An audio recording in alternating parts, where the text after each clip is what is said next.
गोख्रों मेल जुथुमनायाव जे दिनै बिथांमोनहा UPPL सरकारनि जानानै निकुन्ज दैमारिया फंनैसो प्रमोद बर' सारनिसिम बुंनायाव UPPL नि सासे आइजोआ बिथांनि सायाव कमेन्ट होदों जे बिथाङा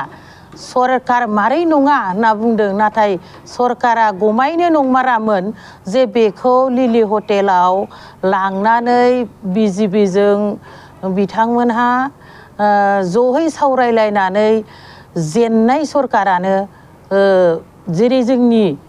BPFआ 18टा आखन मोननायावबो दिनै जेननांगौ जाबाय बिथांमोनहा 12टाल'सो मोनदोंमोन बिथांमोननि सोलोखौ खल बोलोहै नाजानायाव दिनै बिथांमोना सरकार दाफुंनो हाबाय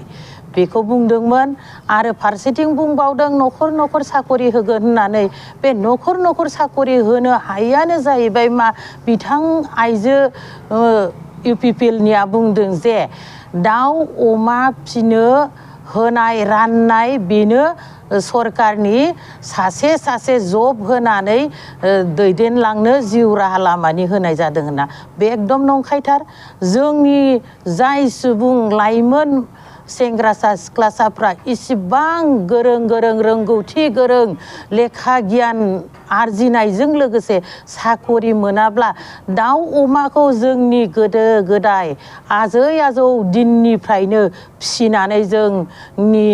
सुबुं माहारिया रायजो जाबोदोंमोन जे बेखि सरकार जायो नामा दाउ अमाजों जोंहा गोजोननाय गैया दाउ अमाखौ जों दाबो फिसिबाय थाखायो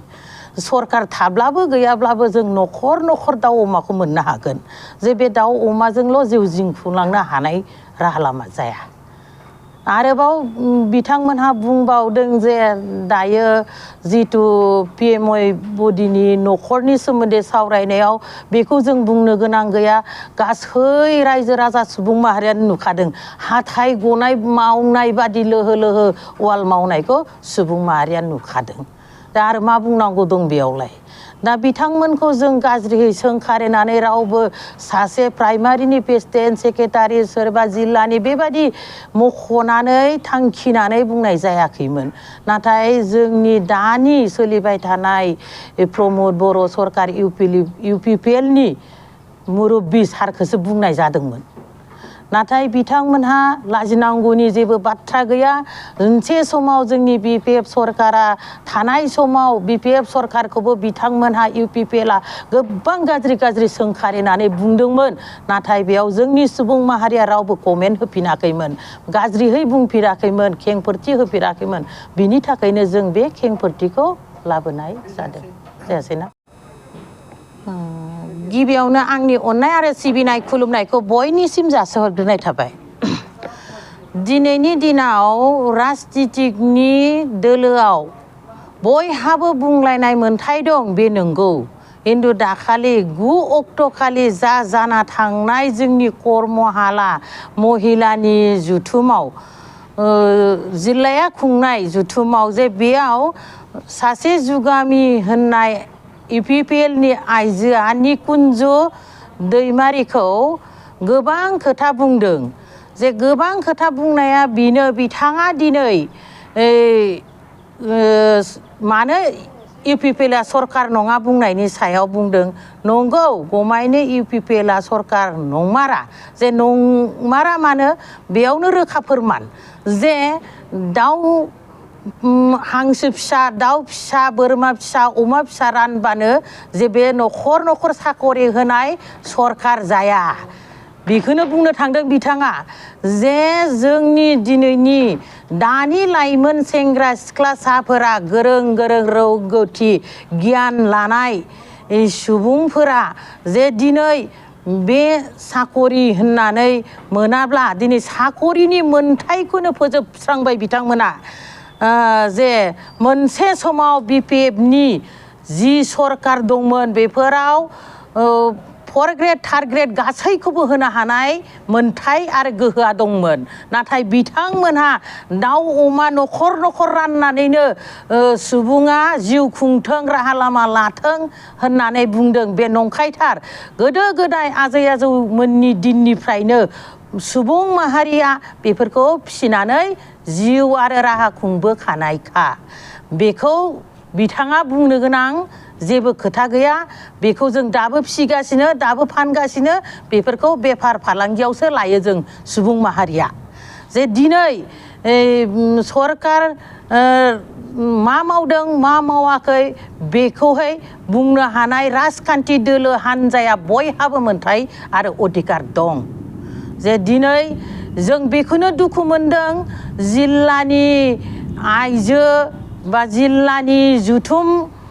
खुंनायाव लोब लोब बाहागो लानायाव बिथांमोनहा नोजोर बोदों बिथांमोना आरो सानैसोआ बुंबावदों साथाम साब्रैल'सो जादों होननानै मानोथो बिथांमोना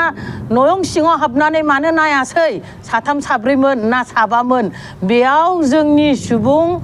आइजो माहारिया गासै 12 जौनिबो बारामोन जे दिनै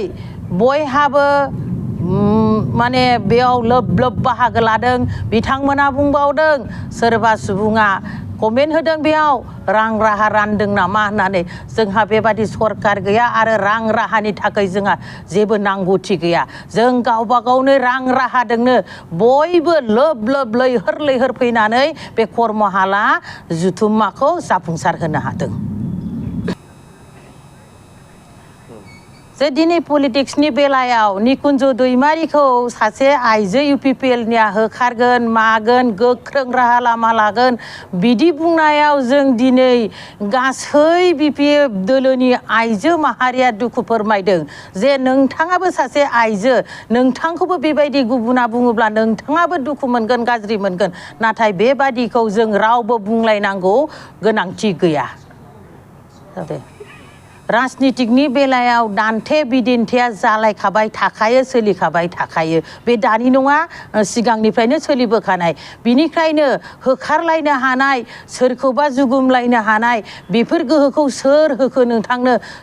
सोर होखो बे मोनथायखौ बयहाबो राइट आरो इन्डिपेन्डेन्स दं आं कमेन्ट होदोंमोन गाज्रि बे गाज्रि कमेन्ट होनायाव जोंनि सुबुंफोराथ' रावबो बेबादि उल्था कमेन्ट होफिनाखैमोन जेन बेबादि होलायनाय बा सोरखौबा नोजोर होनाय बा बेखौ नायगोन बेबादि बुंनाया खोब अन्याय जादों सासे सुबुङा मिडियानि गेजेरजों बुंनायाव बिथांमोना खेंफोरथि होदों जे बिनि सायाव जों गोख्रों एक्सन लागोन मा गोख्रों एक्सन लानो बयहाबो बुंनो हानाय मोनथाय दं बयहाबो अधिकार दं जे बिनि उनाव दिनै बिथांमोनखौबो जोङो बेबादि